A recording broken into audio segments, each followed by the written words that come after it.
Welcome to the Tough Decisions Network for Entrepreneurs. I'm Dan Handford, and my wife, Dennae, and I interview successful people sharing stories behind tough decisions that they've had to make along their journey as an entrepreneur. Before we get started, let's hear from one of our sponsors. Have you ever thought about investing in real estate, but find yourself so busy that you don't have time for it? Do you have FOMO, which is the fear of missing out? At HandfordCapital.com, we help investors with passive real estate investments that project better returns than traditional investment vehicles such as the stock market. If you'd like to find out more about our passive real estate investments, visit HandfordCapital.com. That's HANDFORD Capital.com. We will jump on a call with you to discuss your investment goals and to see if our investments are a good fit for you. This advertisement is not to be construed as an offer or recommendation to buy or sell a security. Visit HandfordCapital.com. Thanks for joining us for the Friday edition of our Tough Decisions podcast. Normally with Dan and Dennae, but today just Dennae, as it has been for the last couple of weeks. As I mentioned, I think last week and maybe the week before, Dan's been busy with a project and he's spent quite a number of hours on that the last several weeks, and so I'm taking care of the podcast. But I'm hoping that he's going to be back with us next week, because actually the topic that I want to talk about with you today is something that I think he would also have some valuable input and maybe, look at it from a little bit different perspective even than I will. But I want to tell you about something that Dan and I do with our personal lives, our family life, and our business life at the end of each year. And maybe you do it, but maybe we can offer some different perspective or insight into some of the things that we specifically do. And that is a process of evaluating the previous year and setting goals for the new year. And I want to just kind of tell you, how we look at it and some of the areas that we look at and some of the questions that we ask ourselves.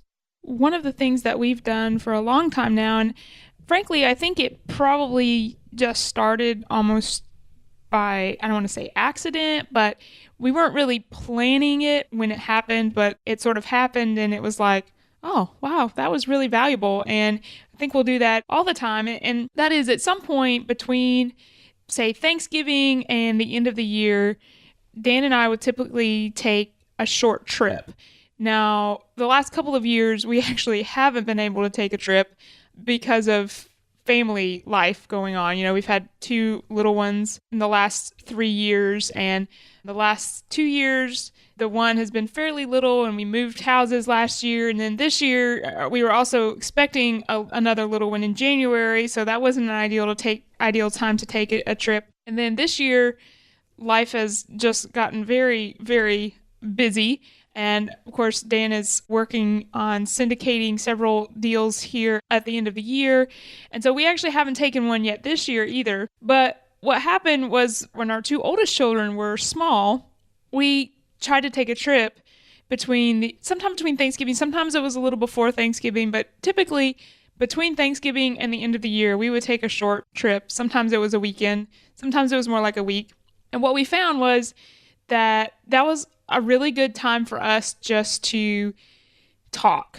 And we would talk about lots of different things. And we actually, I think, do a fairly good job of communicating pretty well on a regular basis. And I don't say that as, any sort of brag or anything, but I think we do a pretty good job of communicating. That's one of the things that we've had to do and be more deliberate about as we've gotten busy and as the businesses have grown. But this was a good time for us to not feel rushed. We didn't have to talk to solve a specific problem. We just were able to talk and we could talk about anything. It could be with the businesses. And sometimes I tease him a little bit because sometimes talking with him, you're jumping all over the place because that's how his brain is working. He's got this idea for this business, and then, 2 seconds later, we'll be talking about another idea for another business. But it allowed us to do that because there was no pressure to talk to solve a specific problem or to deal with a specific issue. We were just able to talk and bounce around ideas and brainstorm. And so that happened one year, and we had a really good time. It was relaxing.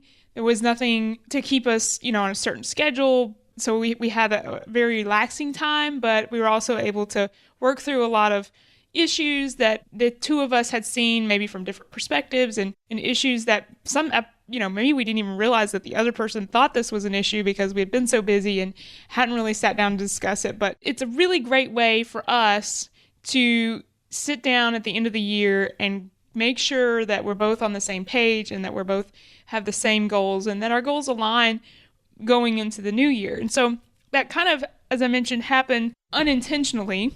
And it worked so well, and we realized the value of it, that it kind of became one of those things that we just intentionally going forward tried to do. And so that's what has happened the last several years. And as I mentioned, for this year at least, we didn't take a trip. Last year, our trip was a little earlier. It was more in October because of the baby that would be coming in January. And so we still did kind of the same thing, but it was a little earlier. So some of the things that we talk about when we have these business trips, if you will, we always talk about our goals for the new year. We always talk about any issues that we see and from what perspective that we're seeing them. And a lot of times it's very helpful, to talk about a problem, if you will, and let him talk about it from his point of view, and then me be able to share my point of view, because even though, we do share and think a lot alike, we do look at the problems differently. And because of my position as the office manager in our medical clinics for so long, I'm able to share, I think, a little bit different perspective, and he looks at it from a totally different way. And so it's really nice to just be able to throw around those ideas and those thoughts, if you will.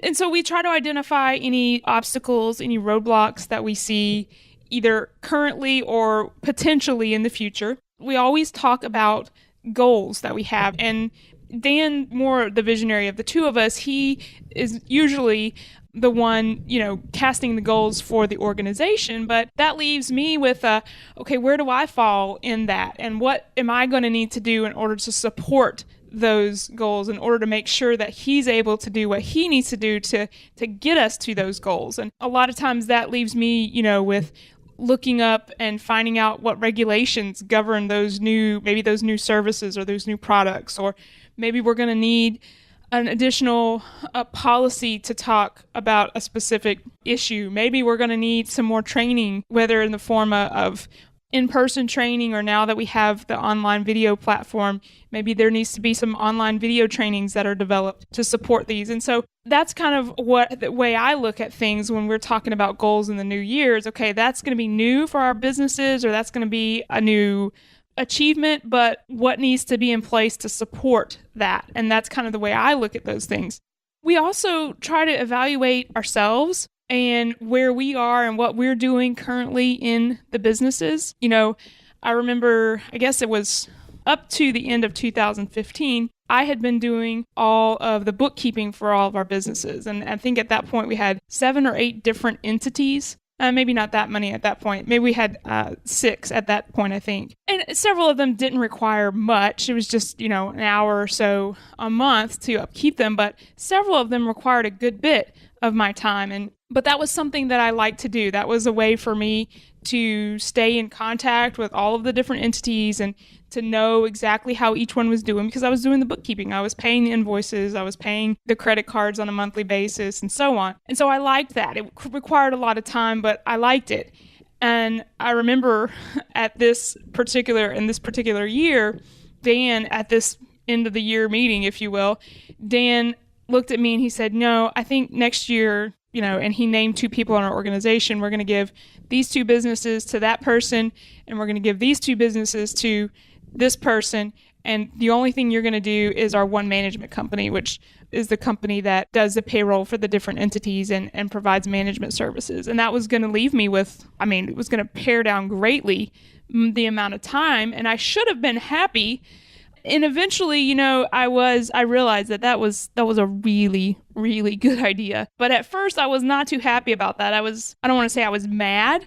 I think I was a little frustrated because I felt like he didn't think I was doing a good enough job because I didn't have the time. I think what he saw, and this is where I was going with this, is that was not the highest and best use of my time at that point. And so that's one of the things that we like to look at, on an ongoing basis. All of these things you can talk about on an ongoing basis and be evaluating regularly, but I think it's helpful to have a time set aside where you look at these different topics as well. And that's one of the things that we do for ourselves and look at us personally. Is this the highest and best use of our time in our businesses? And the bookkeeping was not something that I had to do. Now, obviously, we put checks in place because we always want to know what's going on financially in the businesses. And so we put different reporting in place and checks and balances. And that's something we've also learned over time, what information we actually need on an ongoing basis and what information is not really a good indicator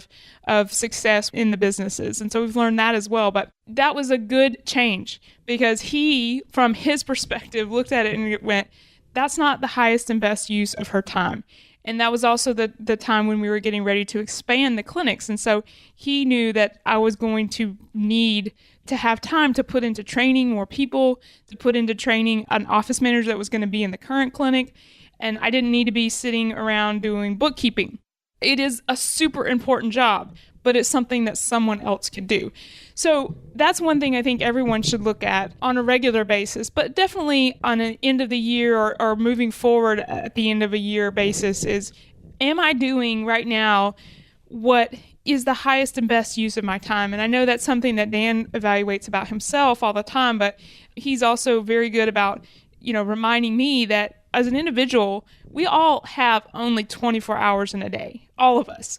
And so if we want to be productive in the things that really matter to us, then we have to make sure that we're not spending time in the things that don't matter to us. And again, that doesn't mean that those are not valuable activities or even important activities. They may be, but they may not be the things that we need to be doing. And so that was a really good change that came out of one of those annual meetings that we had. And one of the other things that we also always look at is our staff.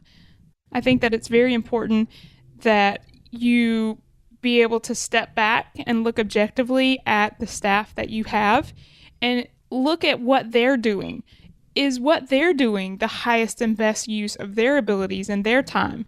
And again, you only get, 40 hours basically from your managers or your staff, and many of them I know put in more than that, but basically you get a work week out of them. And what do you want them to be doing? And are they using their skills and their abilities?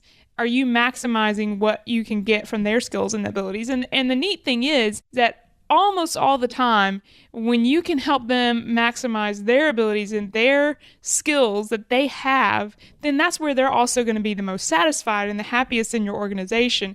And so it's really a symbiotic relationship there that you're going for. But a lot of times I think that we either try to make people something that they're not, or we put them in a position where their skills are not being used as effectively as they could be. Sometimes that is necessary. There's no way around it. When we're starting a business, we do things that, that they may not be the thing that we're best at. We do it because out of necessity, and we learn from it and we try to get better at it. And so that also happens occasionally with your staff. You have somebody that has an ability and they can meet a need, and so you put them in that position. I think the important thing is that we're constantly evaluating and looking at that to see if we need to move them. Do we need to get them into a better position, a position where they're more natural fit, or a position where their skills fit better? And it's also valuable to talk to your staff about that as well and get their feedback, but it is a good thing to sit back and look at that objectively. Try to remove yourself emotionally from the business. And I think being away from the business physically also helps us to do that. And so I think that's why it's important that, these annual reviews include that, because it's a good time for you to get away from the business, both mentally and emotionally, but as well as physically. And that aids us in being able to look at it objectively and more of us as a third party observer rather than someone who's involved in the day-to-day activities of the business. Something else that we look at when we have these annual meetings is we look at our staff and we ask ourselves, is there anybody that just doesn't fit in our organization? Is there anybody that we are hindering from doing something that will really fulfill them and make them happy?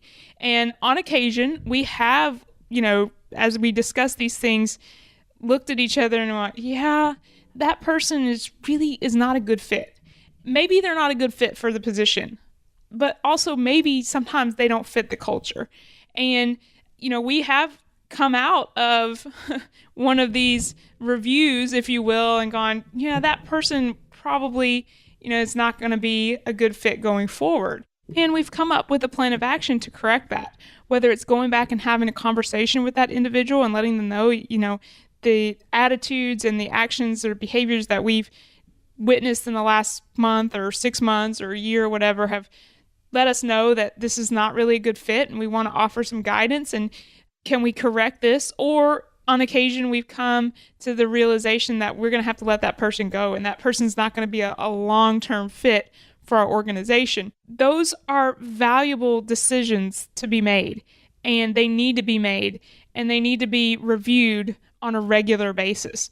Again, something that you can look at anytime during the year and decide on, but I think it's really helpful if you have a time set aside where that can be done. Now, Dan and I think, have a great situation because we can take this trip and it's also enjoyable for us to get away, to relax. But you can do it with a business partner, and you can make a point of, even if it's a business partner that's not a spouse, you can make it a point to make it an enjoyable thing and also valuable for you and for the business, and will aid you in setting goals and accomplishing bigger things in the next year. Thank you for listening to the Tough Decisions Network. Be sure to visit toughdecisions.net to gain access to show notes for this episode and to join our free weekly entrepreneur email where we will send you news about the latest technology for your business, inspiring quotes, and the latest books for entrepreneurs. That's toughdecisions.net.